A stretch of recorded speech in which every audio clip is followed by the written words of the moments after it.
दोस्तों, मेरा नाम शुभम शर्मा है और मैं जयपुर का रहने वाला हूँ। उस रात दिया और सनाया को जी भर कर लिया।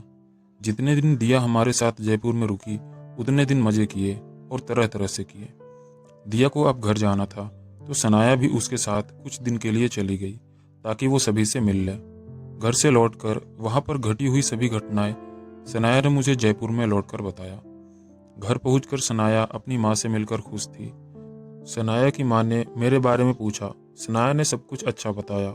सनाया की चचेरी दीदी जिनल भी वहाँ पर थी। उसके पति विशाल भी आए हुए थे। जिनल भी मेरे और सनाया के रिश्ते के बारे में जानती थी। रात को खाना खाकर सनाया, दिया और जिनल तीनों बहन गप्पे लड़ा रही थी। बातों बातों में जिनल ने सनाया से पूछ लिया, कैसा चल रहा है शुभम के साथ, कुछ किया या फिर नहीं। सनाया ने तो पहले कुछ भी नहीं बताया। फिर जिनल ने कहा, नहीं किया हो तो मैं सिखा दूंगी। सनाया ने बात जो त्यों टाल दी। अब जिनल उसके पति के साथ सोने चली गई। दिया और सनाया भी सोने चली गई। रात में दिया और सनाया आपस में ही शुरू कर दिया और मजे करने लगी। उधर जिनल भी अपने पति के साथ कर रही थी। उसका पति उसे करते करते बोर हो चुका था। वह बात बात पर कहता था, साली तो आधी घरवाली होती है, अपनी बहन से ही कुछ करवा दो जिनल, वरना मुझे नयापन लाने के लिए कुछ और करना पड़ेगा।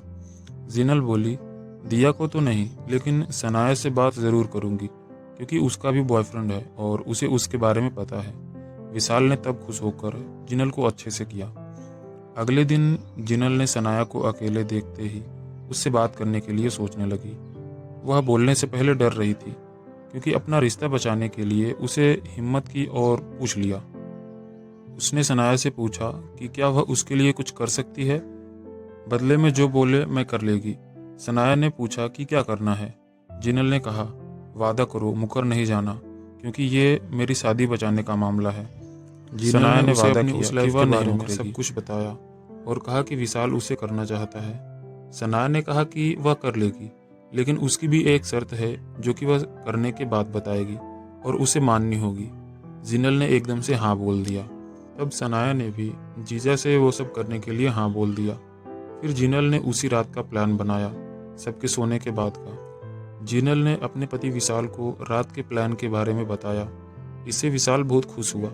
रात को विशाल कमरे में इंतजार कर रहा था और सबके सोने के बाद सनाया और जिनल कमरे में आ गई।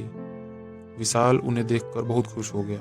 जिनल ने सनाया को बेड पर बुलाया और बोली, दोनों को पता है कि आगे क्या करना है, तो बिना शर्माए कर लो। विशाल और जिनल नहीं जानते थे कि सनाया ने कितने सारे लिए हैं। विशाल ने सनाया को अपने पास खींचा और शुरू हो गया। सनाया भी उसका साथ दे रही थी। जिनल पास बैठकर अपने पति के साथ वो सब करते हुए देख रही थी। सनाया को पूरा अनुभव था। फिर उन दोनों ने खूब मजे किए। 2 घंटे बाद वो दोनों अलग होकर बैठ गए। अब सनाया बोली जिनल से, मैंने तेरी और जीजू की इच्छा पूरी कर दी। जीजू ने तो मुझे ले लिया और जब चाहे आगे भी ले सकते हैं, लेकिन अब मेरी बारी है। सनाया ने तब जिनल को कहा कि तुम्हें भी मेरे बॉयफ्रेंड शुभम के साथ करना होगा। विशाल से जिनल ने पूछा कि क्या ये हो सकता है, तो विशाल बोला, लाइफ में नयापन लाने के लिए तुम भी कर सकती हो। जिनल भी काफ़ी खुश हो गई कि उसे नया वो मिलने वाला है। तब वे प्लान बनाते हैं कि सनाया को जयपुर छोड़ने जाएं, तब जिनल भी शुभम के साथ कर ले। इसके बाद वो दोनों पूरी रात विशाल के साथ किए।